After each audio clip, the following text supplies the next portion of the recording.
하나님의 말씀 봅니다. 구약 성경 에스겔 36장 5절에서 8절의 말씀입니다. 주 여호와께서 이같이 말씀하시기를 내가 진실로 내 맹렬한 질투로 남아있는 이방인과 에돔 온 땅을 쳐서 말하였노니 이는 그들이 심히 즐거워하는 마음과 멸시하는 심령으로 내 땅을 빼앗아 노략하여 자기 소유를 삼았음이라. 그러므로 너는 이스라엘 땅에 대하여 예언하되 그 산들과 맷뿌리들과 시내들과 골짜기들에 관하여 이르기를 주 여호와께서 이같이 말씀하시기를 내가 내 질투와 내 분노로 말하였나니 이는 너희가 이방의 수치를 당하였음이라. 그러므로 주 여호와께서 이같이 말씀하시기를 내가 맹세하였은즉 너희 사방에 있는 이방인이 자신들의 수치를 반드시 당하리라. 그러나 너희 이스라엘 산들아 너희는 가지를 내고 내 백성 이스라엘을 위하여 열매를 맺으리니 그들이 올 때가 가까이 이르렀음이라. 아멘. 오늘 읽은 말씀 가운데 26절의 말씀을 함께 읽도록 합니다. 또 새 영을 너희 속에 두고 새 마음을 너희에게 주되 너희 육신에서 굳은 마음을 제거하고 부드러운 마음을 줄 것이며. 아멘. 오늘의 말씀은 지금까지 전개된 그 저주의 말씀과는 좀 대조적입니다. 에스겔이 어떻게 본다면은 이렇게 처한 상황을 바라보면서 왜 우리가 이렇게 유배지에 유수 생활을 해야만 하나 하는 것에 대한 분석을 하고 또 그것에 따른 하나님의 그 약속을 그는 이제 보게 됩니다. 지난 주일에 이어서 이제 상황에서의 분석을 끝내고 이제는 하나님이 선택된 자들에게 어떻게 하나님이 행하시는가. 반복해서 말하지만 하나님의 이 말씀은 선택된 자들에게 향하여 있는 겁니다. 선택된 자들이 이방인들과 함께 살면서 그들처럼 살기에 그들을 함께 이방인들과 더불어 벌을 내리십니다. 그리고 하나님은 이제 들을 귀를 허락하셔서 그들로 듣게 하셔서 듣는 자는 이제 구원을 받게 되어진다라는 메시지입니다. 들은 자와 구원받은 자들이 이제 어떻게 살아가야 될 것이냐에 대해서도 이제 목적지죠. 목표를 세우라고 이제 그는 마지막 장까지 이루어지게 됩니다. 이것은 선지자들이 다 공통적으로 하는 이야기입니다. 죄들을 철저하게 규명해야 합니다. 죄들을 철저하게 명시하지 않고 그냥 대충 설렁하면 될 거다라고 하는 식으로 가면은 또 실패하고 맙니다.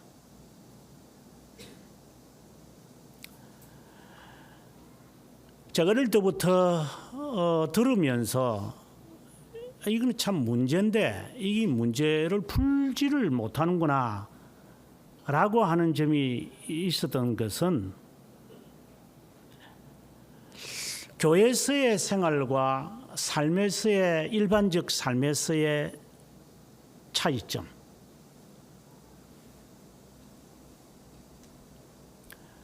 물론 우리가 익히 알고 있는 바지만 말씀을 듣고 그렇게 눈물을 뚜박뚜박 흘려놓고 훔친 다음에도 우리의 삶은 변화되지 않는 것이 무엇인가? 이것이 저에게는 상당히 질문이었습니다. 여러분은 어떤지 모르지만 저는 숱한 사람들을 보고 배우고 가르치고 또 제 자신도 제 자녀도 여러분도 이렇게 보면서 정말 성령의 은혜를 받아서 정말 바른 삶을 살고 있는지, 왜 살지 않는지, 왜 살 수 없는지 하는 것에 대한 이 의문을 저는 지울 수 없었습니다. 이는 과거입니다. 제1차 세계의 그 대부흥이 있었던 이제 영국에서는 조지 와필더라는 사람과 이제 미국에서는 조나단 에드워즈의 시기, 정확하게 말하면 18세기 중엽이라고 보면 됩니다. 이때 당시에 많은 사람들이 뭐 성령의 은혜를 받고 저희 나라도 마찬가지지만 그 평양 대부흥이 있어졌습니다. 1907년 1월에 이제 있어지면서 갑작스럽게 부흥하게 되고 또 대각성이 일어나고 성도들이 갑자기 이제 성장하기 시작을 했습니다. 근데 그런 부흥들을 사람들이 많이 맛을 봅니다. 그래서 그 부흥을 따라 흉내내곤 합니다. 그런데 흉내는 내지만 그들이 하는 그 모습 그대로 합니다. 하지만 결과는 별로 나타나질 않습니다. 평양 대부흥이 일어났을 때 많은 사람들이 직위를 지고 와서 밥을 해먹고 아침, 점심, 저녁에 집회를 쉽게 말해서 사경회죠. 그 선교사들의 그 간증과 하나님의 말씀의 메시지를 그들이 들으면서 일주일 내내 그들이 합니다. 그 1월달이 그럴 수밖에 없는 게 이제 겨울이었으니까 농사가 끝나고 할 것이 없으니 그때가 가장 적절한 때였겠죠. 그러나 그것으로 끝난 것이 아니라 지속적으로 집회들이 일어났습니다. 뭐 봄에도 일어나고 5월에도 일어나고 그래서 계속적으로 이런 집회들이 전국적으로 이제 일어난 것이 이제 시작이 이제 그때였다라는 것입니다. 그래서 교회가 굉장히 수적으로 성장했다 이렇게 말합니다. 그래서 사람들은 그걸 꿈을 꿉니다. 그런데 실제로 뚜껑을 이렇게 열어보면 대각성이든지 대부흥이든지 간에 사람의 삶이 바뀌어지는 겁니다. 당시 저희 나라에 일례로 든다면은 이제 첩으로 사는 사람들이 많았습니다. 뭐 지금도 그렇지만 그때도 이렇게 살기 어려우니까 이 부자들과 선비들에게 이게 붙어가지고 이렇게 살아가는 사람들이 꽤 많았습니다. 그는 어느 나라든지 마찬가지겠지만, 근데 그런 사람들이 회개를 하면서 이제 그 남편이라고 바라보는 사람들과의 이혼들이 막 일어납니다. 그리고 직장에서 이제 그만둔다거나 이런 일들이 생기니까 말씀대로 살아야 되니까 그 행위를 할 수가 없어요. 거의 다 도둑질을 하면서 살아가는 사람이니까. 근데 이 말씀이 막 이렇게 충격이 되니까 이것을 돌이키는 이 과정이 당시의 기록에 의하면 많은 사람들이 되돌아오곤 그랬어요. 그런데 가정은 깨지고 생각을 해보세요. 제 자식 놓고 잘 지내고 있는데 갑자기 이것이 하나님 앞에서 잘못된 시작이었다는 것을 깨달아서 본래의 모습으로 돌아가면 그 가정 깨져버립니다.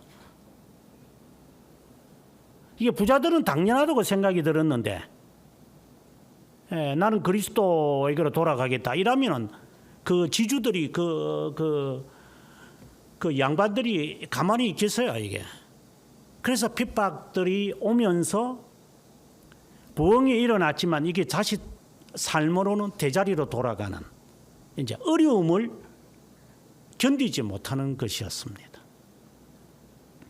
그래서 그 대부흥의 그 역사가 한 십몇 년 흘러가다가 이제 중단하고 말. 사회의 변혁이 일어나야 되는데 사회의 변혁이 일어나기에는 턱없이 부족했던 것입니다. 이것은 대략으로 봤기 때문입니다. 초창기에는 배우고 확신한 일에 거하는 것으로 시작했지만 이게 수적으로 막 성장하면서 이 감당이 안 되니까 교회들마다 가르쳐 훈련시키는 일을 못합니다. 그러면 허수들이 늘어나기 시작했고 그 부흥은 이제 수적인 것으로 나가고 말았던 것입니다. 지금은 요 모양이 됐죠. 한국 교회처럼. 대각성 있고 난 다음에 많은 사람들이 그 시절을 회고합니다. 1740년, 50년 이때에 많은 사람들이 이제 주일 되면 문을 닫을 수밖에 없고 그리고 정직하게 살자. 이것이 이제 하나의 분위기가 돼버렸기 때문에 뭐 그렇다고 해서 뭐 미국 전역이 그런 것은 아니고 미국 전역이 뭐 19세기가 되어져야 이제 미시시피 강 좌측으로 가는 거거든요. 나폴레옹이 나중에 전쟁에서 돈이 없어지니까 이제 샌루이스, 본래 샌루이스라는 것도 이게 본래 그 프랑스 땅입니다. 제가 살았던 그 땅 지역도. 그런데 이게 전쟁 경비가 없으니까 이게 팔아 먹어버리죠. 그때가 19세기니까. 그래서 이 대부흥이 있기 전에는 18세기입니다. 그때는 이 동쪽에 있는 한 16개, 13개로 시작을 했다가 16개, 18개, 요거밖에 없습니다. 이제 이들이 이제 땅이 생기니까 이제 미시시피 강을 건너서 오레곤주까지 이제 사람들이 방향을 틀어서 가다가 이제 아파치에게 막 잡혀줬고 막 코만체에게 잡혀줬고 막 그런 별짓들이 이제 일어납니다. 이제 그러면서 복음도 이제 전파되어져 갑니다. 19세기가 되어져서 중엽이 되면 동부 지역에 있는 멕시코 땅을 이제 빼앗아 버리는 일도 또 생겨납니다. 그러면서 이 작은 13개 주에서 시작을 했던 이 미국 땅이 40, 50개로 이렇게 성장을 해가면서 이들이 감당이 안 됩니다. 다른 말로 가르쳐 지키게 하는 일에 감당이 안 됩니다. 그래서 그 다음에 나오는 것이 자유신학이 이제 그 안에서 꼽히게 되어지는 현재의 지금의 미국의 땅덩어리의 모습이 됩니다. 제가 말하고 싶은 것은 우리의 신앙이 1차 대각성 운동이나 평양 대부흥 운동이 과연 중생의 경험이 일어난 중생의 사건이었을까 하는 의문을 저는 해보는 겁니다. 진정한 부흥이라는 것은 중생을 제외하고 일어나지 않습니다.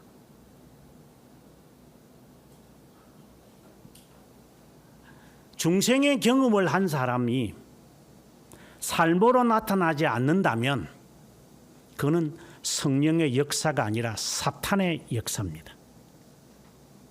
이는 무섭습니다. 인체하거나 젠체를 하는 사람들,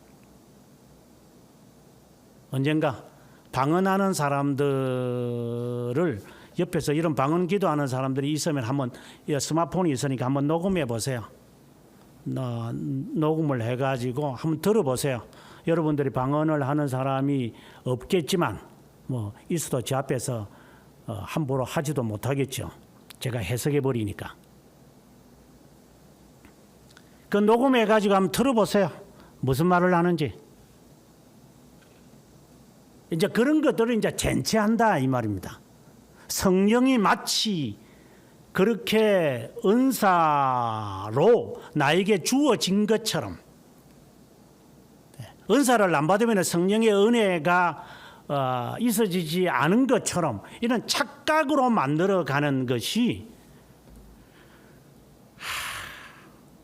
정말 이 사탄들이 교묘하게 백령으로 변신해가지고 한국 교회에 삶아먹고 있고, 물론 이 거짓 선지자들이 많고 거짓 신자들이 많아서 잘 살아남겠죠. 성령의 역사가 있는데 불순종이 있다? 이것이야말로 성령을 모독하는 겁니다. 하나님의 빛이 있으라고 했을 때 빛이 생깁니다. 빛이 있으라는데 빛이 내가 좀 이따 갈게. 창조자 하나님이 우리를 변화시켰는데, 중생이라고 합시다. 근데 삶이 안 바뀌었다? 그것은 성령을 모독하는 겁니다. 차차 바뀌어질게. 그거는 성령을 모독하는 신성 모독죄입니다. 그리스도께서 심지어 이런 말까지 하셨습니다. 인자의 말을 거역하는 자는 혹 용서받겠거니와 성령을 모독하는 자는 이 세상에서든 오던 세상에서든 영원이란 말이죠. 용서받지 못할 것이다. 방금 제가 하는 말은 중생이 되어졌는데 순종이 없다? 이거는 신성 모독입니다. 성령 회방죄입니다.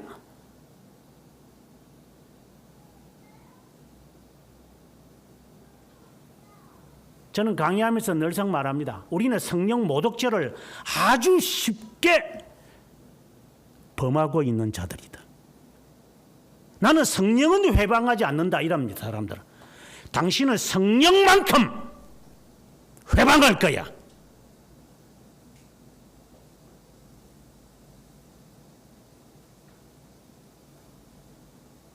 함부로 말들을 합니다. 나는 성령은 회방하지 않습니다. 그럼 성령하고 순종하는 거하고 다른가 그러면? 이상한 말들을 교묘하게 혓바닥을 놀려서 이야기합니다. 나는 성령 하나님은 회방하지 않습니다. 성령 회방이나 불순종이나 다를 바가 무엇이 있습니까? 그러면 다시 이제 이게 의문이 풀리진 겁니다. 왜 신자들이 설교를 듣고 은혜를 받았다고 하고 돌아가서는 바뀌지 않는가? 아하, 답이 풀렸던 겁니다. 중생이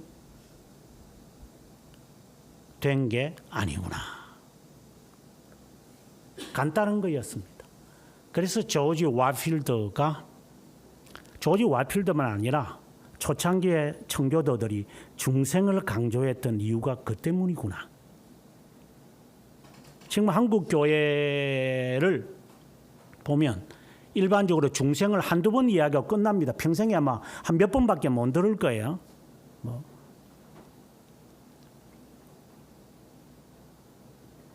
중생의 결과에 대해서 이야기합니다. 중생에 대해서는 언급을 잘 안 합니다. 중생이 됐는지에 대한 점검도 없습니다. 다른 말로 한다면 당신이 하나님의 자녀라는 확신이 있느냐라는 이 점검이 없습니다.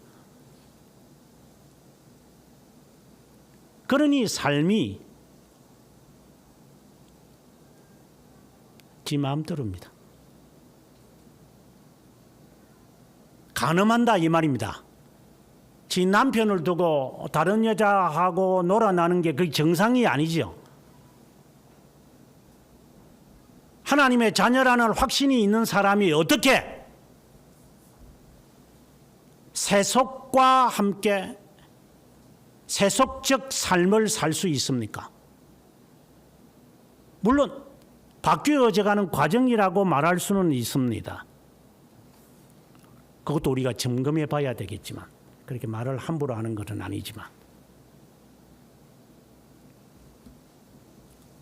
한꺼번에 바뀌어진 것을 말하는 것이 아니라 이거는 이제 점진적인 성화를 이루어가는 청년이니까 그건 견인이니까 그건 조금 오늘의 주제는 아니니까 순종하게 되어 있습니다. 이건 완료형입니다. 순종합니다. 완전한 순종을 말하는 게 아니라 완전한 순종을 위해서 무슨 은사를 받아야 한다는 것도 아니고 거룩함을 이루어가는 겁니다. 이걸 견인이라고 그러죠, 우리가. 오늘의 이 36장은 에스겔의 말씀 가운데 탑입니다.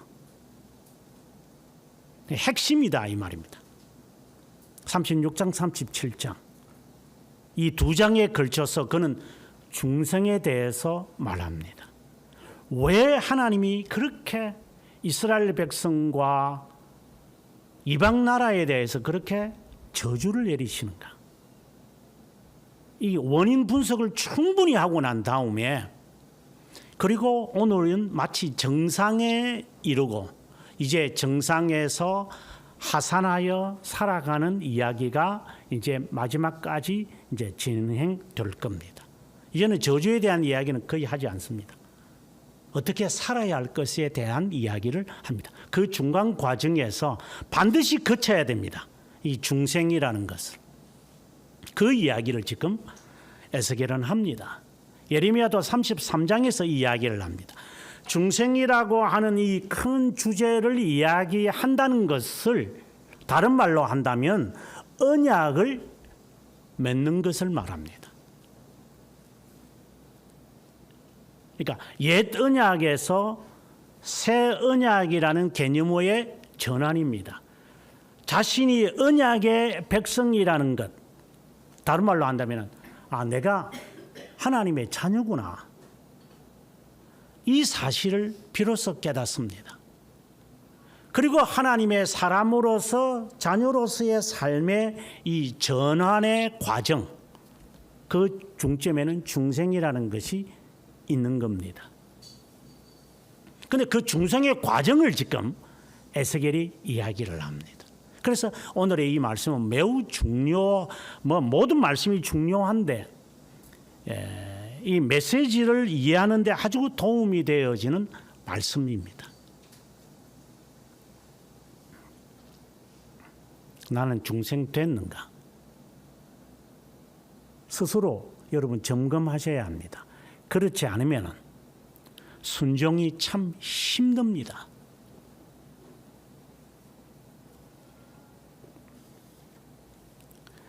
(6장에서도) 그 말을 했습니다마는 36장 1절에 이르러 이스라엘 산들아 이렇게 말합니다.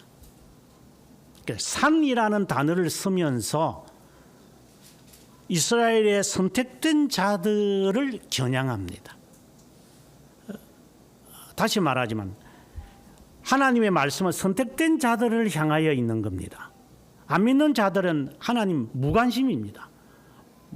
오늘의 말씀에도 잠깐 그 이야기를 합니다마는 하나님이 우리를 중생시키는 것은 자신을 위한 겁니다. 자신이 하시는 바입니다. 예를 들어서 20절에 보면은 그들이 이른바 여러 나라에서 내 거룩한 이름이 그들로 말미암아 더러워졌나니 사람들이 그들을 가리켜 여기를 여호와의 백성이라도 여호와의 땅에서 떠난 자라 하였노라. 그러나 이스라엘 족속이 들어간 그 여러 나라에서 더럽힌 내 거룩한 이름을 내가 아꼈노라. 22절에 가서 너희가 들어간 그 여러 날에서 더럽힌 나의 거룩한 이름 때문이다. 내가 너희를 중생시키는 것은 좀 말이 좀 길어져야 되겠지만 중생시키는 것은 하나님 때문입니다. 하나님의 스스로의 자신 때문에 우리를 변화시킨다. 이렇게 말할 수 있습니다. 이게 잘 이해가 안 되죠. 그러면 어떤 그 비뚤어진 사람들은 그 뭐야 하나님이?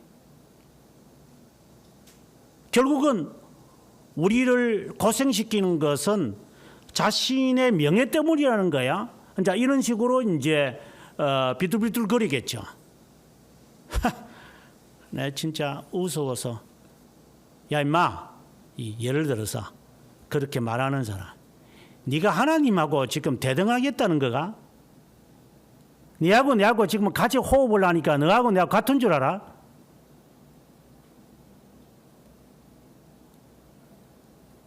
이제 그런 말을 하고 싶습니다. 저는 학생들하고 이렇게 같이 앉아서 공부하면 어떤 때는 지가 나를 지처럼 생각을 합니다. 야, 내가 너하고 같은 줄 알아? 내가 여기 한 공간에서 지금 숨을 쉬니까 내가 니처럼 그렇게 약해 보이냐? 근데 하물며 피조물이 하나님을 향하여 당신이 당신을 위하여 우리를 구원한다고 이 말하는 게 이게 하늘을 보고 침 뱉는 거지.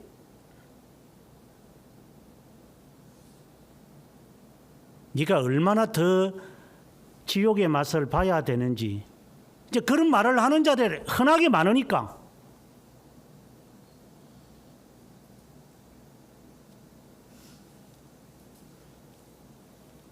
정말 기가 차서 말도 안 나오는 이야기들이지만, 네. 하나님은 하나님을 위하여 우리와 새 언약을 맺습니다. 다른 말로 한다면 하나님은 하나님을 위하여 우리를 영원에서 하나님의 자녀로 선택하셨습니다. 만사를 작정하셨습니다. 하나님을 위한 겁니다. 하나님을 위하여서 하나님은 우리를 중생시키십니다. 이게 다 하나님을 위한 겁니다. 그리고 이게 말이 잘 안 되죠. 하나님을 위하여 나를 중생시킨다, 새 언약을 맺는다, 나를 구원한다. 그 말은 이 표현을 알아야 합니다. 또 해석도 잘 못하는 게 꼭 그 문자적으로 또 어떤 때는 받아들일 그런 안 받아들이고, 예? 하지 마라 할 때는 또 문자적으로 받아들여. 속칭 공부도 못하는 게 그냥 아는 척하고 있고.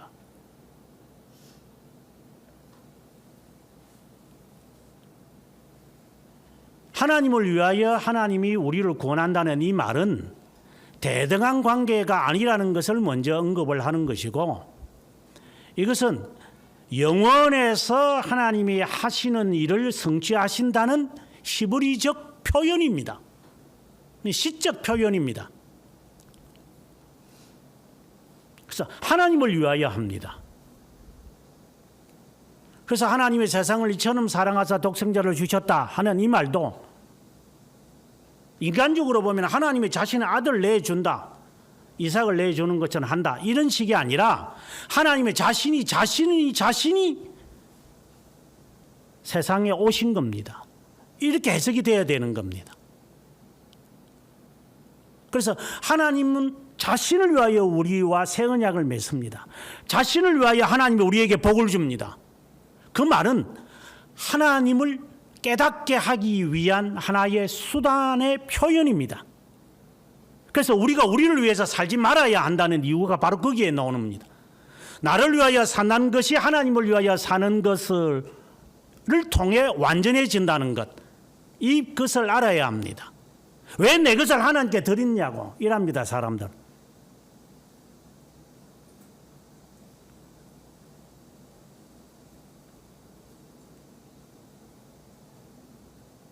네 것을 가지고 하나님께 드린다고? 이거는 일반인들이 그렇게 말하겠죠.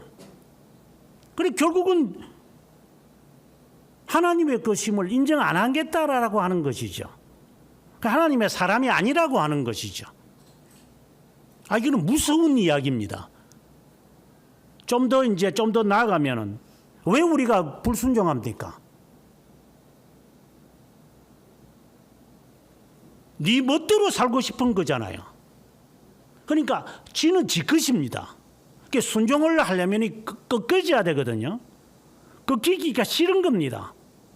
지 본성대로 살고 싶은데 왜 내 본성대로 살지 않도록 만드느냐. 이것이 마치 개성인 것처럼 인격인 것처럼 포장을 하는 이 기레기들이 많아서 그렇습니다만은 하나님을 위한 겁니다. 하나님을 위한 삶이 궁극적으로 나를 위한 삶이라는 사실을 우리가 깨닫지 않는다면, 깨닫지 않는 게 아니라 깨닫지 못한다면 이 중생이라는 이 개념이 하나님을 위하여 하나님이 우리에게 중생을 한다. 이것도 이해가 잘 안 됩니다. 그래서 모든 것이 하나님으로, 모든 것이 하나님께로 간다. 이제 이것 때문에 우리는 하나님의 뜻을 알려고 기도하는 겁니다. 내 것이 이게 아니기 때문에 주인의 경영 방침을 따라서 살아가야지 월급쟁이가 어떻게 지 맘대로 합니까? 그럼 그건 레이업 시켜야죠. 넌 나가라 인마. 이게 가게가 내 거다. 내가 월급을 주니까 이 가게가 네 것처럼 보이냐? 너한테 맡겨서 매니저 하라고 해서 네 건 줄 알아? 망해도 내가 망하지 네가 망하냐? 아주 극단적인 이야기입니다. 하나님의 것을 통하여 하나님은 우리들에게 삶을 이루어가게 합니다. 그런데 왜 내 것처럼 합니까? 이건 불순종으로 드러나는 겁니다. 욕심이죠. 그래서 욕심이 죄를 낳고 죄가 장성하면 죽음을, 사망을 낳느니라고 말하는 겁니다.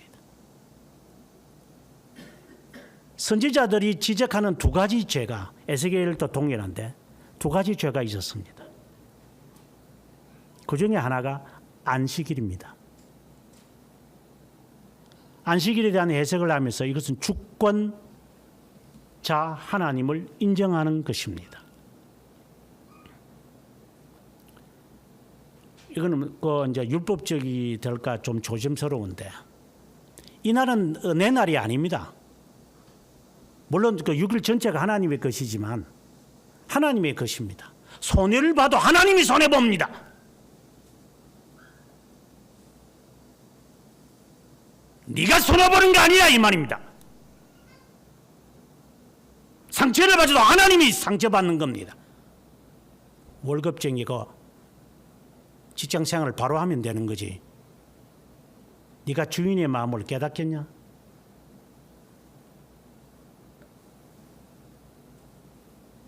안식일을 범한 겁니다.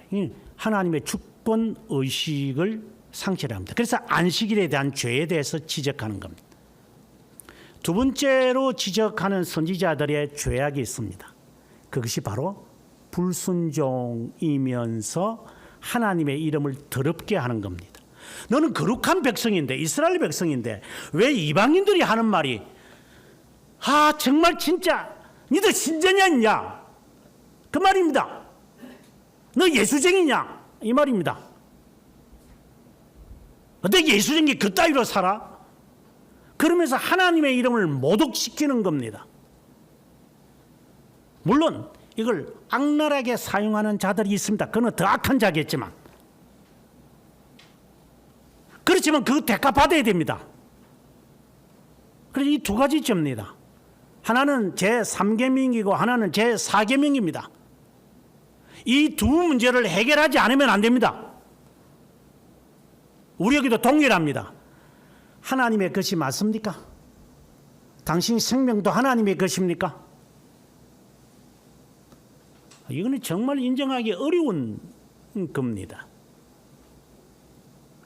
왜? 우리는 주로 이렇게 살아가니까 내가 잘 돼야 하나님께 영광이 돌리고 내가 잘 되는 게 하나님이 잘 되는 거든가 이런 식의 사고가 있는데 하나님의 것이다. 하나님 이게 사고의 전환이 어렵습니다. 이게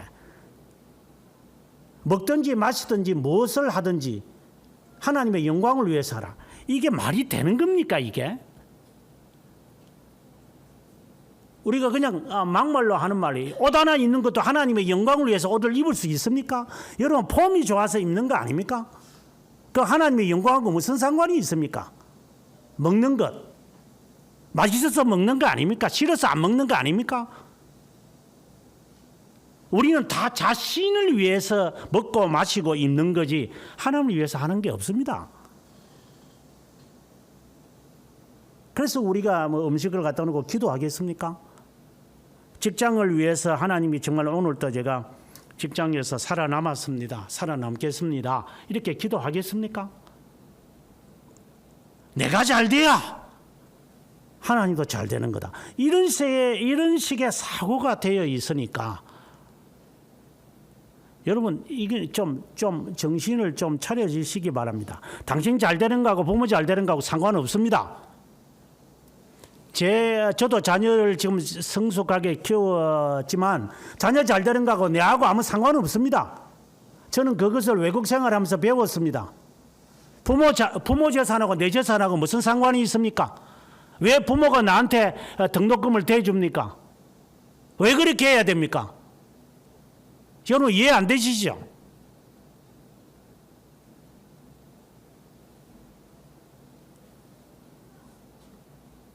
이것이 이해가 안 되는데 어떻게 하나님의 것이라는 게 이해가 되겠습니까? 제가 늘상 말하는 것처럼 자녀가 하나님의 자녀지 네 자녀냐? 이것도 이해가 안 될 거예요. 부모가 나를 낳았지만 그 이전에 나를 낳았을 뿐 나의 아버지는 하나님이시다. 이게 이해가 안 되시죠? 아마 불효 막 심할 겁니다. 연놈 실컷 키워놨더만 교회 가가지고 요 모양만 말하고 있고 아주 못된 놈 집 나가라. 그럼 나가면 되는 거죠. 그거 안 되죠. 여러분은 못할 겁니다. 안 할 겁니다. 싫을 겁니다. 왜? 내 삶을 사는 거니까. 이게 사고의 전환이 안 돼 있는 겁니다. 언젠가 그런 말도 했지만 이거는 그냥 여담입니다.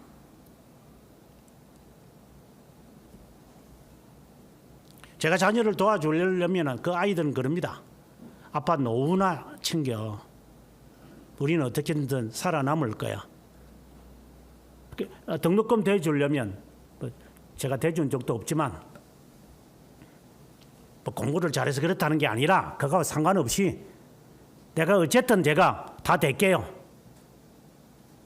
정 내가 힘들면 그때 가서 제가 도움을 청할 테니까. 지금 대학원을 갔는데 내가 등록금 좀 대주고 싶지만 아빠 하지 마. 내가 할 수 있는 한 내가 할게. 나도 직장을 하는데. 여러분 이해되십니까? 이게 개성이라는 겁니다.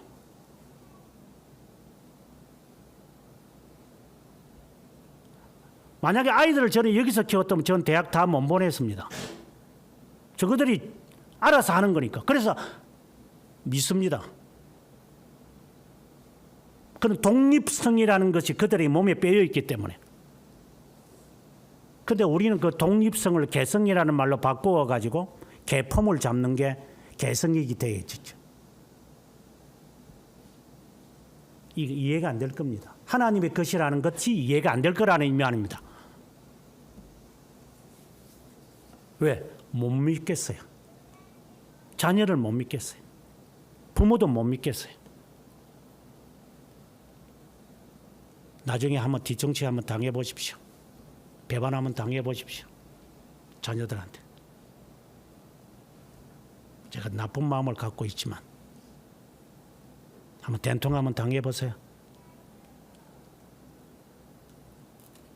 그때 가서 하나님 앞에 와서 울부짖고 하지 마세요. 하나님이 안 들으실 거니까. 하나님의 자녀인데 네 자녀였나? 네가 왜 억울하게 하는데? 네 재산이 하나님의 재산이지. 네 재산이야? 네가 왜 억울해하는데? 직장이 하나님의 직장이었지 네 직장이었나? 건강도 하나님께서 하시는 몸뚱아리지 네 몸뚱아리야? 네 맘대로 해? 몸뚱아리도? 실컷 그따위 지대놓고 나중에 가서 하나님이여 어째 이러쿵 저러쿵 하는 사람, 물론 특별한 경우는 있겠죠. 시련을 주실 때. 안 믿는 자들이 바라볼 때 우리를 그렇게 비난해도 우리는 할 말이 없을 정도로 우리는 이 하나님의 이름을 너무나도 모독하고 있는 겁니다. 이 두 가지 죄를 해결하는 길은 없습니다. 아무리 말을 해도 못 알아듣습니다. 이거는 뭐 제 얼굴에 침 뱉는 이야기지만 제가 여러분들에게 하는 이야기와 같다면 이거는 정말 좀 우스운 이야기지만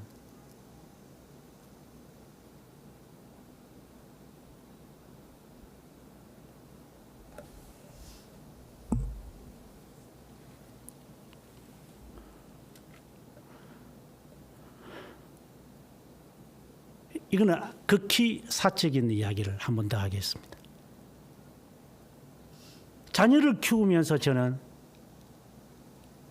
이거는 두둔하는 이야기입니다. 하라 하지 마라 하면은 그날로 안 하고 일합니다. 이렇게 저는 끈진 사람들을 처음 봤습니다. 저는 제 인생에서.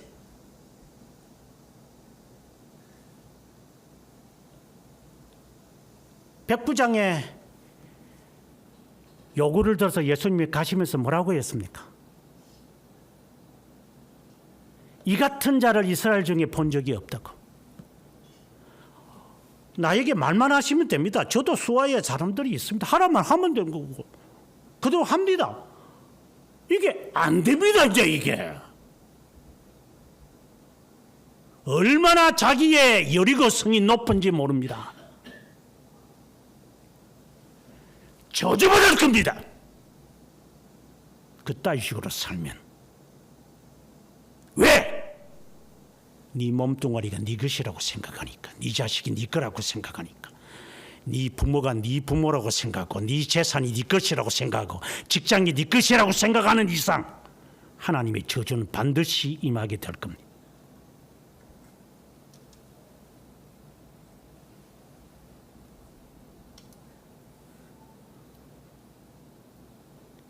하나님의 자녀라는 근본적 품격이 없는데 순종은 불가능하겠죠.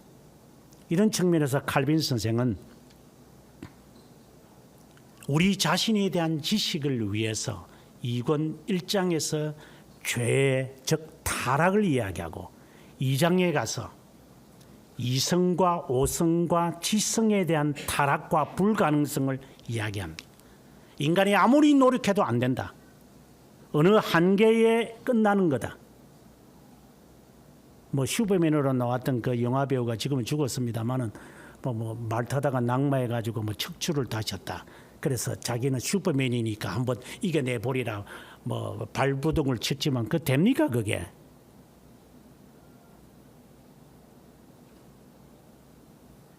몸뚱아리가 네 게 아닌데 어떻게 네 마음대로 되냐? 네가 그래 하겠다고 해서 되냐 그게? 하여튼 우스운 사람들이 너무나 그에 타니까 몸뚱아리 네 게 아니야. 네 사업을 하다가도 사업이 네가 하는 대로 될 것 같아. 물론 안 믿는 사람들은 빼놓고 이야기합시다.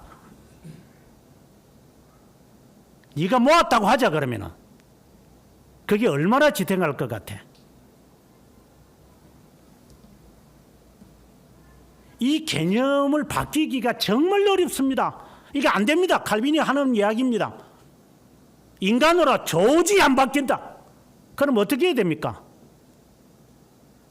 하나님이 바꿀 수밖에 없습니다. 창조자시니까. 이제 그것을 하나님이 합니다. 그러고 난 다음에 하나님은 이것에 따른 복이 있습니다. 예를 들어서 오늘의 말씀이 이렇게 되어 있습니다. 10절에 보면 이들은 이스라엘 온 족속이라 그들을 성읍들에서 거주하게 하며 빈 땅에 건축하게 하리라. 하나님이 하시는 겁니다. 중생에 대한 이야기를 하고 난 다음에 또다시 하나님은 28절에서 이런 말씀을 합니다. 내가 너희 조상들에게 준 땅에서 너희가 거주하면서 내 백성이 되고 나는 너희의 하나님이 되리라. 하나님이 이들을 다 몰아서 다 유배지로 보내고 혼혈하러 만들어낸 땅덩어리입니다. 아브라함에게 야, 너 지체하는 땅으로 가라 한 것처럼 내가 다시 돌아오게 할 거다. 이제는 거주하는 사람이 없었지만 내가 있게 할 거다. 이걸 내가 복을 줄 거다. 하나님의 약속입니다. 그런데 사람들은 여기서 실수합니다. 하나님이 복 주는 것에만 관심이 있습니다. 하나님이 어떻게 복을 허락하시는 그 과정은 전혀 간과합니다. 그게 중생입니다. 중생의 이 과정을 겪어야 합니다. 그런데 중생이라는 것이 우리가 우리의 자신을 속인다. 이 말을 제가 자주 하는데 우리가 우리의 자신을 잘 속입니다. 오늘 말씀을 통해서 하나님이 어떻게 회복시켜서 복을 주시는지 오늘 이 말씀의 후반부에 가보면 정말 절정에 달하는 게 35절의 말씀인데 이 땅이 황폐하더니 이제는 에덴 동산같이 되었고 황량하고 적막하고 무너진 성읍들의 성벽과 주민이 있다 하리니 하나님 바꾸어 버립니다. 정말 여러분 이것을 원하십니까? 에덴 동산같이 되기를 원합니까? 그게 꿈입니까? 아니면 소망이 없습니까? 정말 하나님의 복을 받기를 원합니까? 물론 이제 종말론적으로 궁극적으로는 이제 하늘 나라로 우리가 귀향하는 것이지만 그것도 세상 복 받는 가구로 비교도 안 되죠. 그거 어떻게 비교하겠어요? 우선 이야기를 들었는데 지금 파리에서 지금 올림픽을 하니까 파리에서 온 그 애가 우리나라가 좋대요. 파리가 안 좋대요. 그래서 자기는 이해가 안 된대요. 왜 파리에 가서 사람들은 공부를 하고 또 지금 우리 교회 꼬마 두 놈이 독일에 갔는데 독일에서 한국에 귀화했는가 모르겠어. 자기는 10몇 년간 사는데 한국말 너무 잘하더라고. 자기는 한국이 좋대요. 그래서 독일에 가는 애들 이해가 안 된대요. 그래서 제 마음에 이것들이 꼴값을 떠내 이게 KBS 방송국하고 작당을 해가지고 여기 잔머리를 굴리고 있네. 서양이 좋고 한국이 안 좋다는 말이 아니라 지가 태어난 나라가 안 좋다고 이야기하면서 그 안에서 살려고 해야지. 그렇다고 해서 그 나라를 도망쳐 와가지고 그 나라 안 좋으니까 나는 이 나라 좋다고 그래서 방송에서 돈 벌고 싶냐? 야, 도둑놈 같은 놈들. 그것도 국영방송이라는 놈들이 돈 주가면서 한국이 좋아요, 한국이 좋아요 이렇게 거짓말 하도록 만들어 놓고 그걸 또 들으면서 좋아가지고 역시 한국이야. 한국 수박이 세계 최고야. 네가 외국 가서 수박이나 먹어봤나 네가? 한국 쌀이 좋아요. 캘리포니아 사는 네가 먹어보긴 했나 네가? 그런 생각만 갖게끔 만드는 이 국영방송 이런 도둑놈들이. 그 보면서 참 우스운 그들 많이 봅니다만은 여기가 조사원이 하는 이런 애들 거짓말을 해서라도 먹고 살라고. 그러니까 저놈이 프랑스나 독일에서 못 살아남았겠지. 오죽했으면 지 나라에서도 못 사냐? 한국이 최고래요. 물론 좋은 점도 많지. 금메달 따는 거 보니까. 금메달이 수백 개인데 그중에서 한 10개도 못 땄는데 뭐가 최고라고 말하고 있어요. 좀 짝짝 좀 해라. 그냥 어지간해라. 사람이 허풍을 떨지 말고.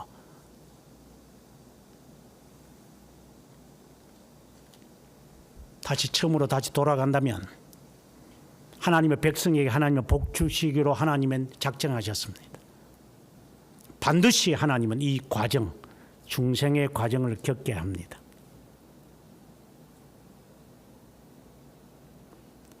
그 중생의 과정의 전제 조건으로 하나님은 하나님을 위해서 한다. 하나님이 영혼에서 작정된 자를 변화시킨다. 전제를 하고 들어가야 합니다. 오늘 우리가 읽었던 말씀을 지나서 보면은 16절부터 시작을 해서 37장 14절까지가 네 가지로 하나님은 이야기합니다. 이 중생의 과정을 네 단계로 이야기한다 이 말입니다. 첫 번째 16절에서 21절까지의 이야기입니다. 하나님이 왜 우리를 중생시키죠? 왜 하나님이 우리를 회복시키죠? 이유를 말합니다. 지금까지 이야기했던 이야기입니다. 하나님을 위한 겁니다.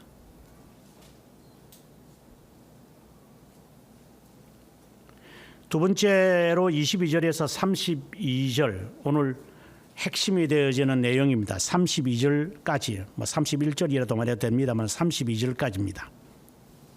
하나님은 회복시키기 위해서 반드시 청결하게 합니다. 깨끗하게 합니다. 회개하게 합니다. 다른 말로 생명에 이르는 회개라고 말할 수 있습니다. 그러시면서 언약을 맺습니다. 나는 너의 하나님이고 너는 내 백성이다. 다른 말로 나는 너를 돌볼 것이다. 그리고 너는 내 것이다. 이게 하나님이 중생이 되면이란 말이 좀 어폐가 있지만 중생의 경험을 하는 순간 그는 언약을 깨닫습니다. 아하, 내가 하나님의 것이구나. 이것이 이제 31절까지의 내용입니다. 33절부터 시작을 해서 38절은 중생의 경험을 한 사람이 받는 복을 이야기합니다. 이걸 앞서 말씀드린 대로 에덴 동산을 말합니다. 여러분에게 제가 반복합니다. 하나님이 주시는 복을 받아 보셔야 됩니다. 이대로는 안 됩니다.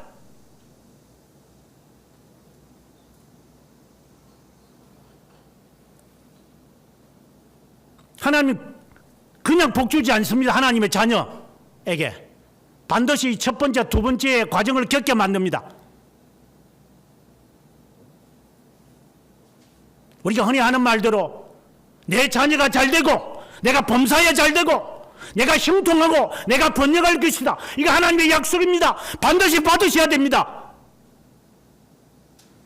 자기를 포기하셔야 됩니다. 자기 생각을 내려놓아야 됩니다.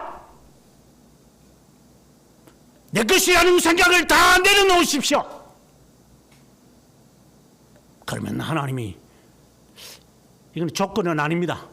내게 해야 될 의무입니다. 그러면 하나님이 하십니다. 이것도 조건 아닙니다. 하나님이 하시기로 작정하신 대로 합니다. 반복해서 하는 이야기입니다. 당신의 모든 습관과 버릇 다 뜯어 고쳐야 됩니다. 성격, 버릇, 취미 다 바꾸십시오. 인생의 목적까지도.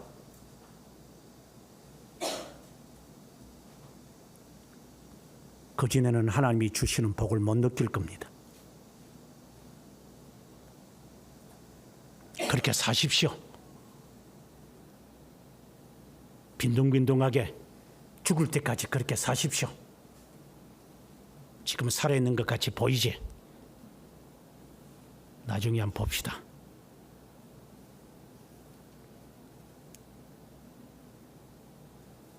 쉽게 말한다면은 어우 내가 잘못했어. 내가 실수해서 그때 할 걸 했어야 되는데 어이구 내 그래 지냈다가 그때 안 들었다가 결국 내가 이렇게 되고 말았네.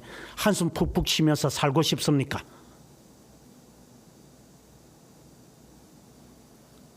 부자처럼 지 마음대로 살다가 지옥 가가지고 지금도 울부짖는 겁니까?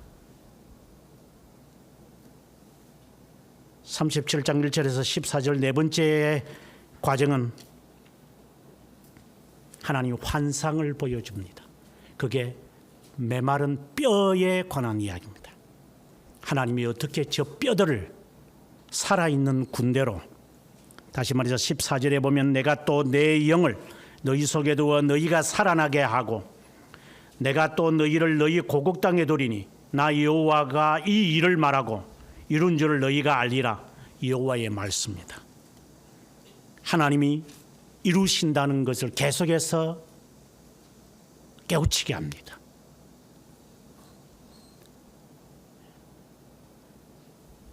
이 복을 받으셔야 됩니다.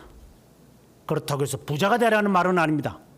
삶의 기쁨과 만족을 가져야 합니다. 하나님, 이대로 족합니다. 왜 은혜와 복을 이렇게 주십니까? 제가 한 것도 없고 그저 당연히 했을 뿐인데 하나님, 저를 왜 이렇게 기쁘게 하십니까? 이 기쁨이 충만해야 합니다.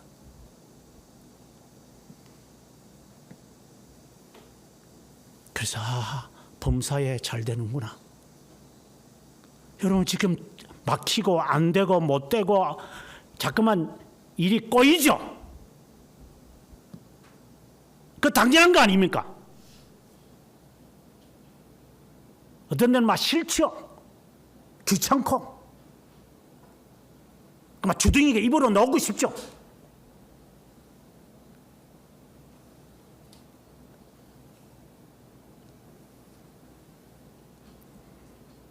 첫 번째를 다시 돌아갑니다. 16절부터 보게 되어지면은 인자야 그들의 행위로 그 땅을 더럽혔나니 더럽혔다는 이야기를 합니다. 나 보기에 그 행위가 열병 중에 있는 여인의 부정한 것 같았다. 땅 위에 피를 쏟고 자신들을 더럽혔다. 내가 분노를 그들 위에 쏟았다. 행위대로 심판해서 흩어지게 만들었다.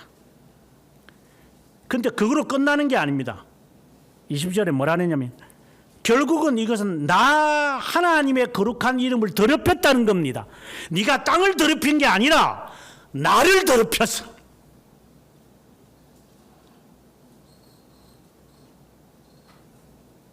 그걸 빨리 깨달으셔야 됩니다. 이는 과정입니다. 21절에 여러 나라에 너희들이 들어가 보내놨더니만 또 하나님을 더럽게 합니다.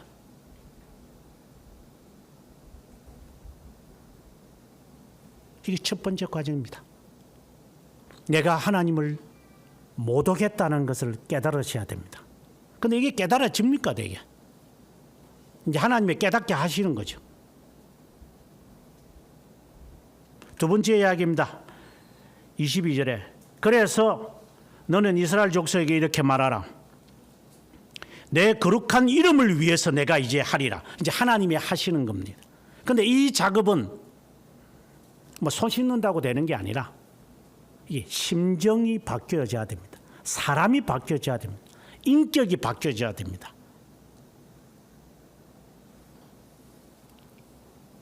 계속해서 주님이 그 말합니다. 내 거룩한 이름을 위해서 내가 할 것이다. 그래야 내가 여호와인 줄을 깨닫게 하리라. 모든 만사가 그렇습니다. 하나님을 위해 하나님이 합니다.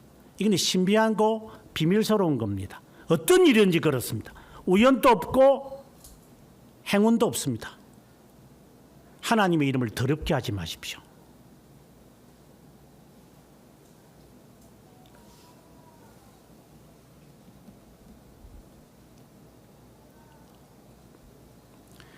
(24절에) 갑니다.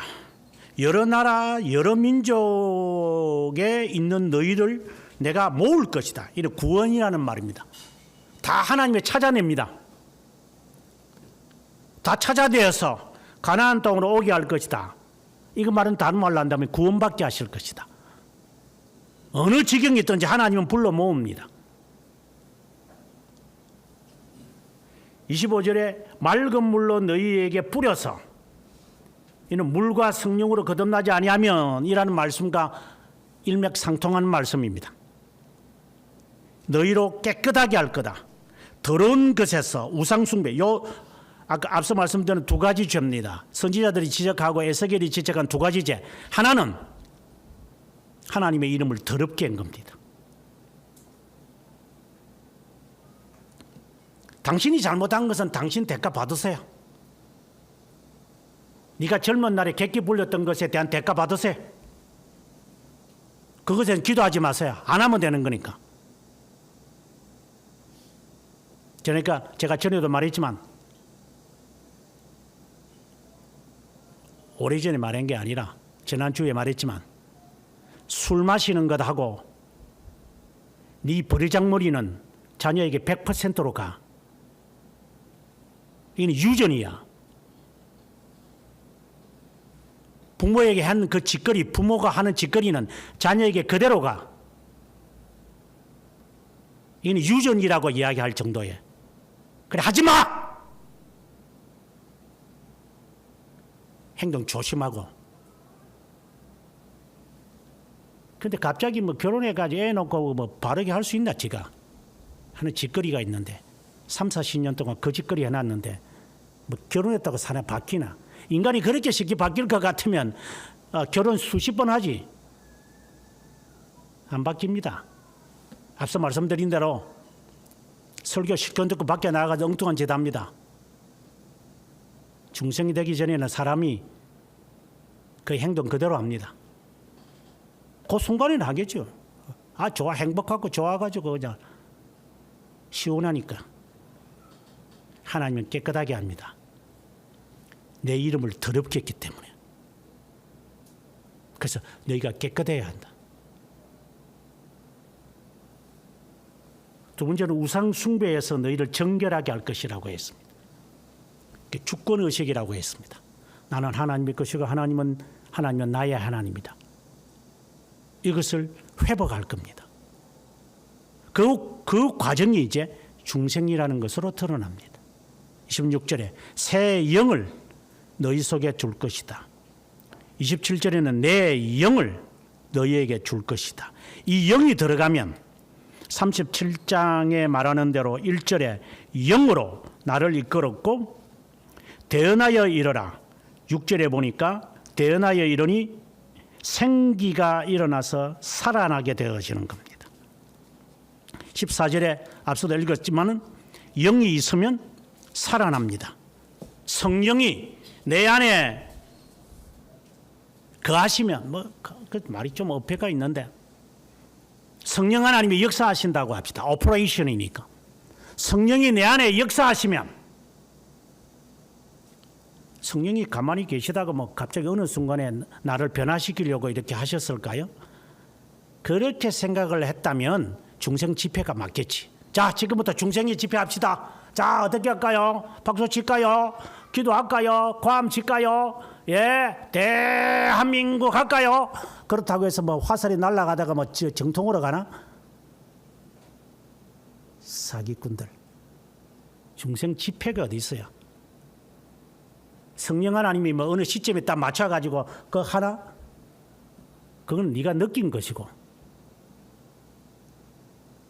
하나님의 거룩한 백성을 깨끗하게 하시겠다. 이 말은 이제 하나님은 우리들에게 회개의 영을, 다른 말로 한다면 회개를 경험하게끔, 또 다른 말로 교리적으로 말하면 생명에 이르는 회개, 죄에 대한 이 비거룩에 대한 것에 대한 진절머리를 나게 만듭니다.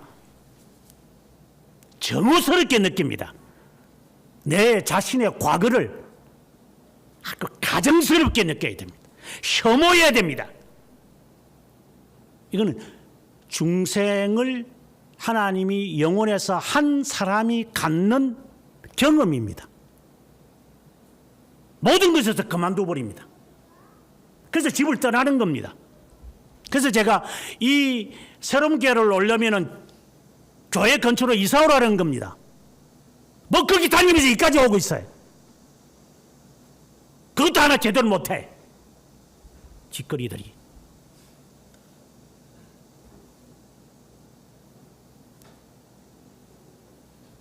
물론 그것이 중생의 하나의 과정이라고 말하면 안 되겠지만 그건 제가 말하는 겁니다. 그러니까 끊으라 이 말입니다.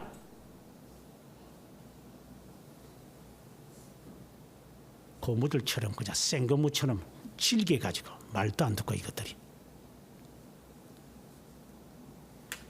아우 진짜 진절머리 나 진짜.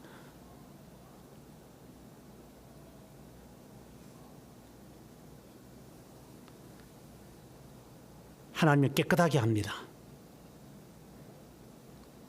더러운 것을 보고 혐오스럽게 느끼게 만듭니다. 다시는 내가 안 돌아가리라. 그리고 모든 것이 하나님께로부터 왔구나 라고 하는 이 마음을 깨닫게 하기 위해서 이제 하나님은 경험하게 하시겠죠.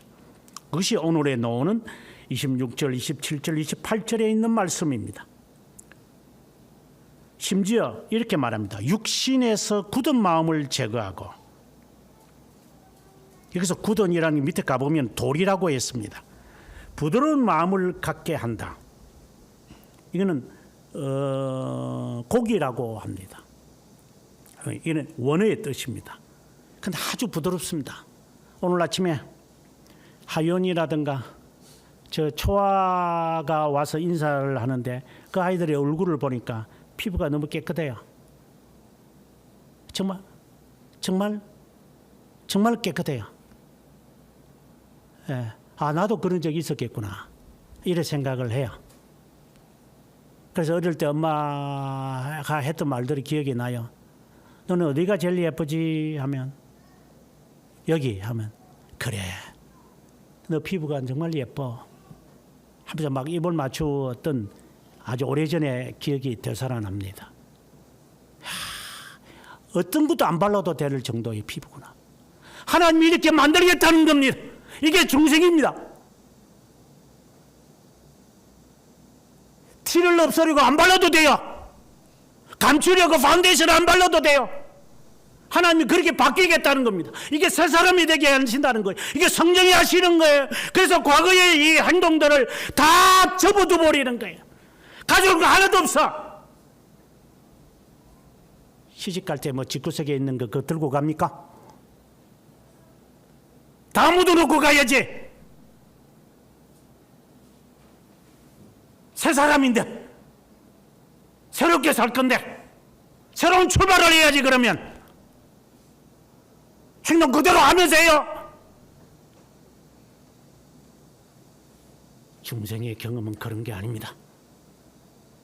어린아이의 살결처럼 부드럽게 하실 겁니다. 순종합니다.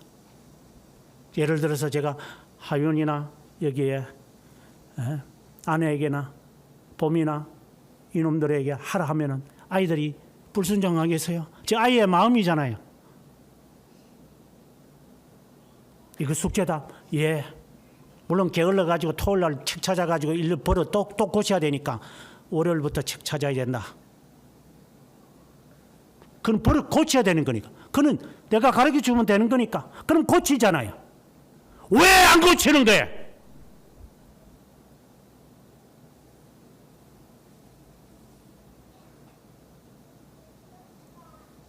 중생의 경험은 했는가? 새로운 육체를 가졌는가? 내가 늘 말하지만 몸이 아프다, 힘들다, 못하겠다. 왜 연습을 안 해? 이거는 또 지극히 제 사적인 이야기입니다. 저도 알지 못하는 사이에 책상에 앉아서 공부하다 보니까 어깨가 기울어져요. 쉽게 말해서 거북등이 돼가는 제 모습을 제가 봤어요. 그 젊을 때는 폼이 좋았어. 근데 이게 안 돼. 그래서 여러 자료들을 봐서 하니까 뭘 해라 저래. 다 필요 없어. 어깨 근육 회복시키면 돼. 무슨 약을 먹거나 이렇게 하면 뭐 목에 몇 번 한들면 돼. 돌파리들 같은 것들이. 그게 몇 번 한다고 해서 수십 년 동안 엎어진 내 등이 펴지나? 이 도둑놈들아. 인간들은 그렇게 엑서사이즈를 안 하겠지. 무릎이 아프다, 허리가 아프다, 뭐가 아프다. 하나님이 그 따위로 만들었을 것 같아? 돌팔이 같은 놈들한테 이야기만 들어가지고 이것들이.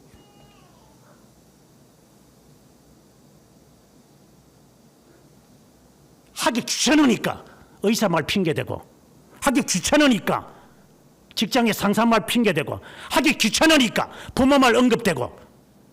언급할 게 없어서 그 따위로 언급하고 있어요.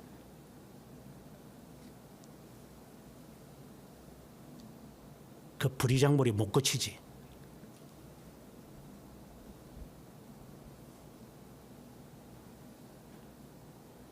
부드러운 게 아니라 돌처럼 단단해져 가지고. 에드먼드 칼럼이가 말한 것처럼 213페이지에서 맷돌에 우리를 갈아도 우리가 갈려지지 않을 거다. 이 자기의 이 아성, 이거 자기의 이 생각, 지각이 뛰어난 하나님의 평강은 어디 간데 없어. 다 지 계산이야. 그게 돌이라고 하는 말이야. 무엇을 염려해? 먹든지, 먹을까? 입을까? 거할까? 오직했으면 제가 이 말까지 했겠어요? 네가 집에서 쫓겨봤습니까? 예수 믿는다고? 매를 맞아봤어? 그런 짓거리도 하나도 해본 적도 없는 것들이 그리스도를 위해서 뭐 흔적을 가져, 이 도둑놈들아.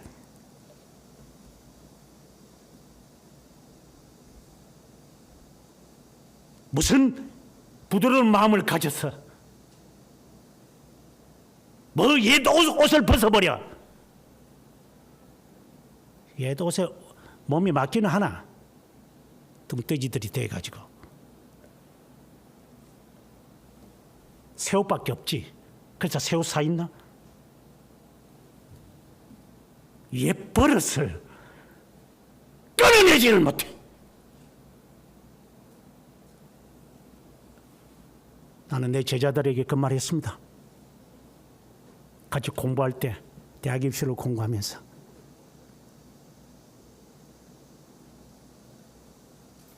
내가 오늘 밤에 내가 잠을 자면 얼음물로 내 얼굴을 퍼부어라. 나는 며칠을 잠을 안 자면 공부하기 위해서 거울을 보면서 칼을 물었다고 이야기한 적도 있었어요. 잠을 자 이것들이.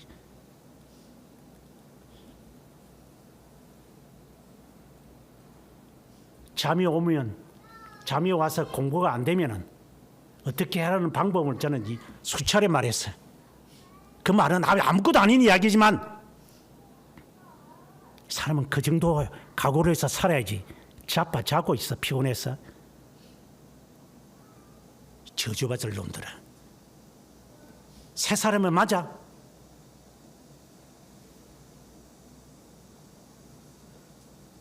하나님의 복이 하나님을 속이면서 얻어내는 물질의 복인 줄 아십니까?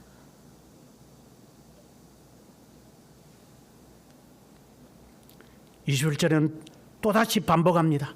내 영을, 이 성령을 말합니다.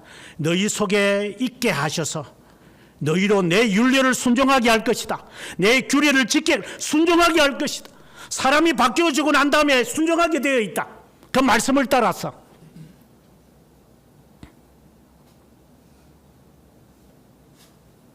새 사람이 되었으면 순종합니다.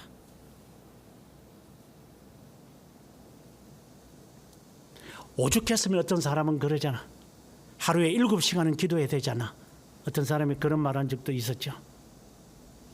자기는 직장 갔다 오면은 7시간 동안 방에 들어가서 밥 먹는 시간 빼고는 7시간 동안 기도하고 잠을 잔다더만. 진짜 지나칠 정도지만 그 말에 작은 건 됩니다. 예수쟁이들이 뭐 하는 거야? 장사하고 직장생활 하고 난 다음에는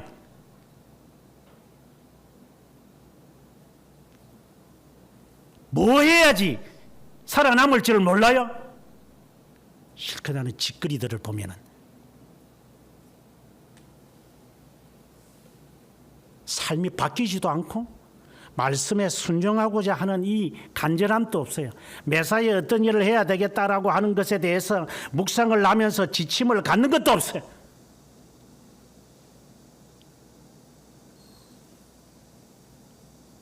이어서 말합니다.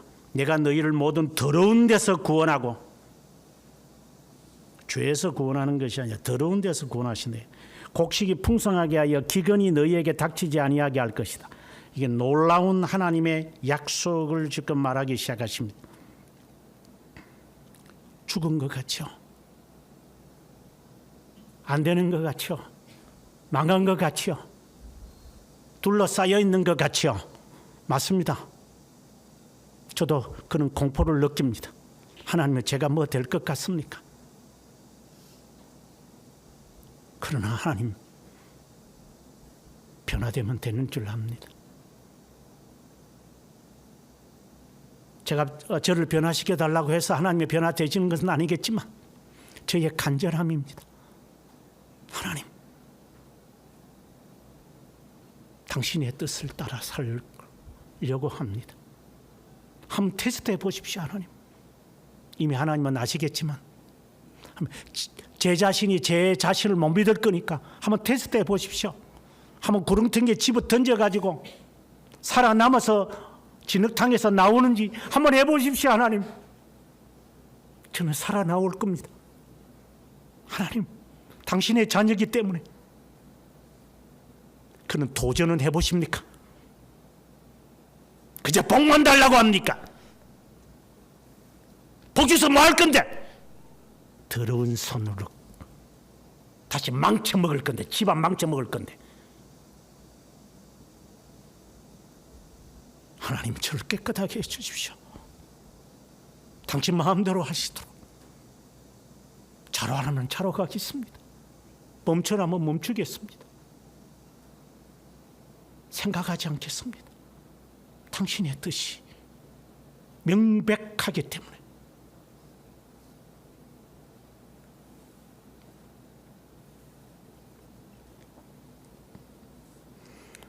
무슨 말을 해서 되겠습니까? 성령이 그 안에 계셔서 역사하셨다면 이 말할 필요가 없습니다. 자발적으로 하게 하실 거니까. 그냥 답답해서 소리를 지르는 겁니다. 원통해서 한번 당해봐라.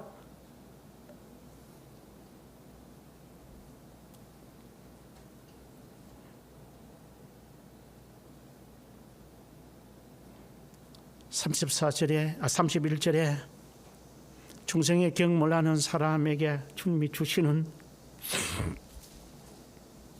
권면입니다. 악한 길과 좋지 못한 행위를 기억하고 죄악과 가증한 이로 말미암아 스스로 믿게 보리라.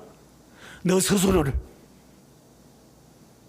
야, 이 좋지 못한 것, 이 저주받을 놈, 지옥 갈 놈, 내 다시는 내 뜻대로 하지 않으리라. 내 부모에게 받았던 이 DNA, 나는 그것과는 단절이다. 이제 사회에서 받았던 나의 이 습관, 단절이다. 너 스스로를 가정하게 여길 것이다. 밉게 여길 것이다. 이거는 생명에 이르는 회개를 말하는 겁니다. 죄의 위험을 느끼는 겁니다. 그러고 난 다음 하나님은 이제 결과를 말합니다. 너희를 위한 것 아니라는 것 기억하라. 32절의 말씀입니다. 이스라엘 족속아, 너는 너 행위로 말미암아 부끄러워할 거다.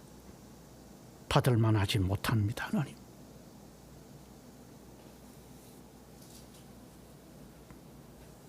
그리고 너 스스로 한탄할 거다.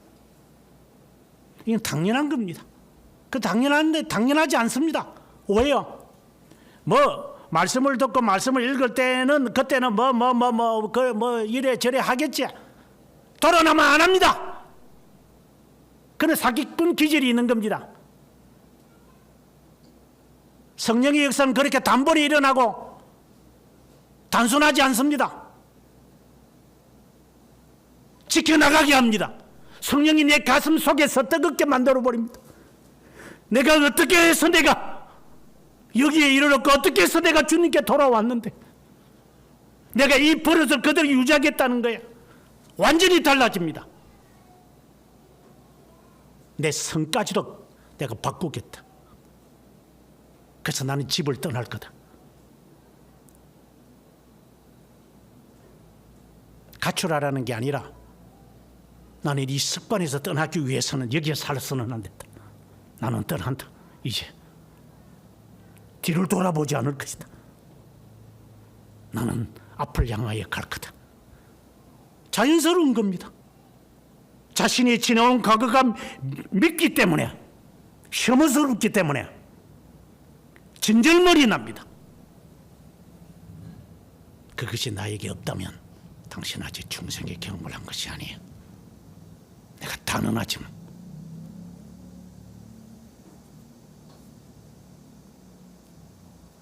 (34절에) 전에는 지나가는 자의 눈이 황폐하게 보이던 그 황폐한 땅이 이제는 경작하게 될 거다. 하나님 바꾸어 버립니다. 사막이냐? 물이 솟게 할 거다. 죽었느냐? 아론의 상난 지팡이가 되게 할 거다. 하나님 바꾸어 버립니다. 하나님은 저에게는 미래가 없는 것 같아요. 그래, 그리스도 안에서는 아닙니다. 당신의 것이니까. 계산하지 마.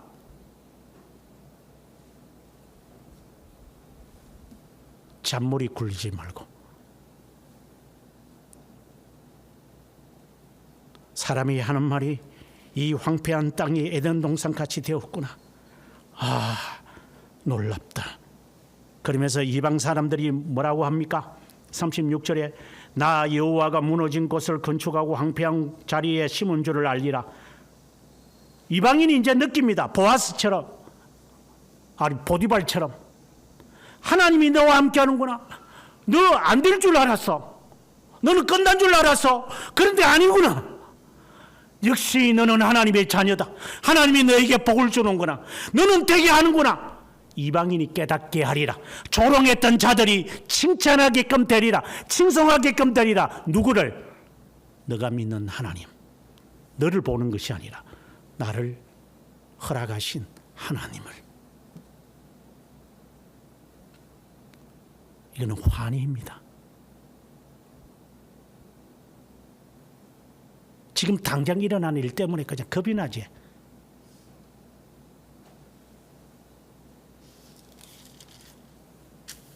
죽을 때까지 그래 사세요.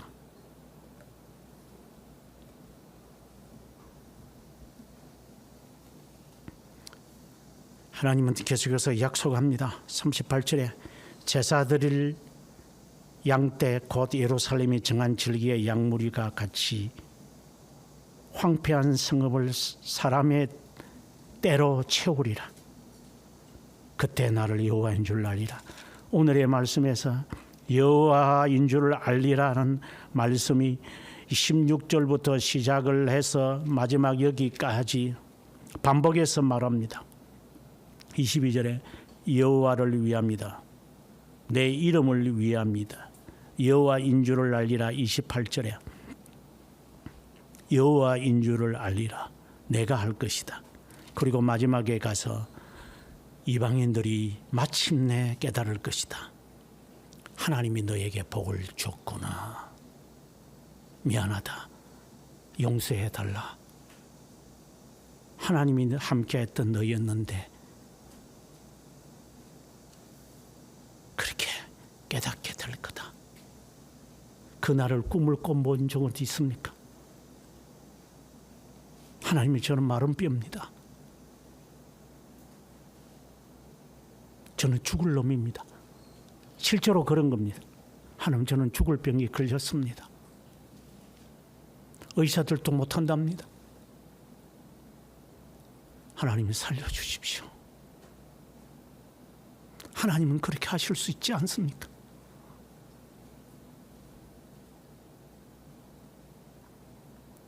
하나님에게 감히 여러분 도전장을 던져보셨습니까? 이거는 정말 망령된 행동입니다만, 하나님 저에게 주십시오. 그러면 당신에게 그대로 드리겠습니다. 드리겠습니다. 아들을 저에게 주시면 당신에게 드리겠습니다.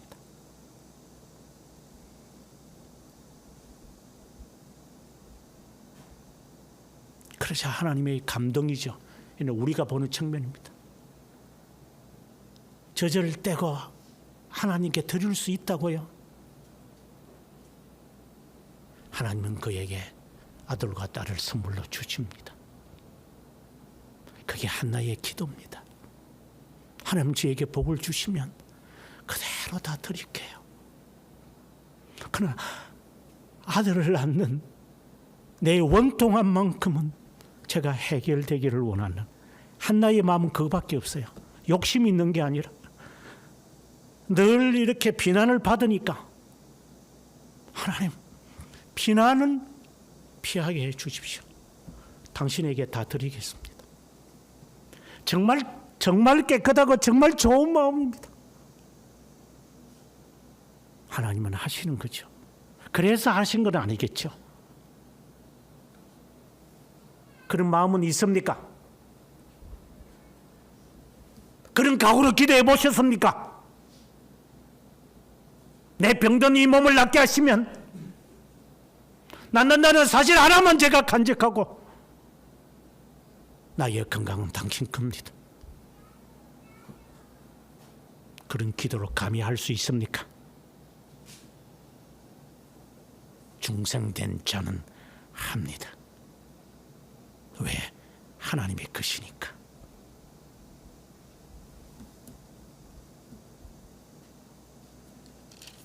하나님의 선택된 자로서 중생의 경험을 하여 에덴 동산 같은 경험이 여러분의 삶에 반드시 제발 있기를 바랍니다. 영광의 하나님 아버지, 하나님의 영광을 위하여 스스로 행하시는 하나님을 믿습니다.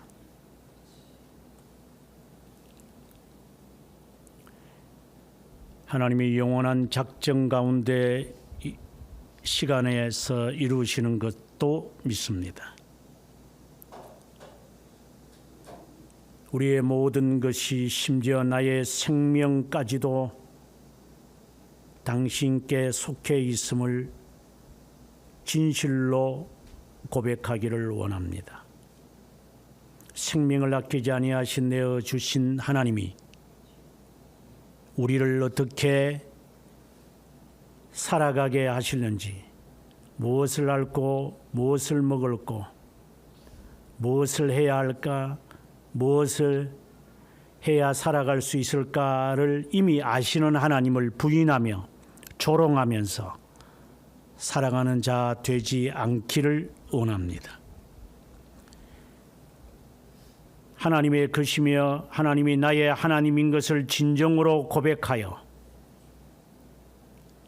자신의 것을 포기하며 부인할 수 있는 진정한 고백이 있기를 주님께 간구합니다. 나의 모든 것이 하나님의 것이라면 나의 미래의 모든 것도 하나님의 것임을 인정하고 자신의 것을 하나씩 벗어버리고 뒤의 것을 잊어버리며 살아가는 한 사람 각자 개인이 되기를 간절히 바라옵고, 개인을 사랑하시고 인격을 사랑하시며 심판하시는 예수 그리스도의 이름으로 기도드립니다. 아멘.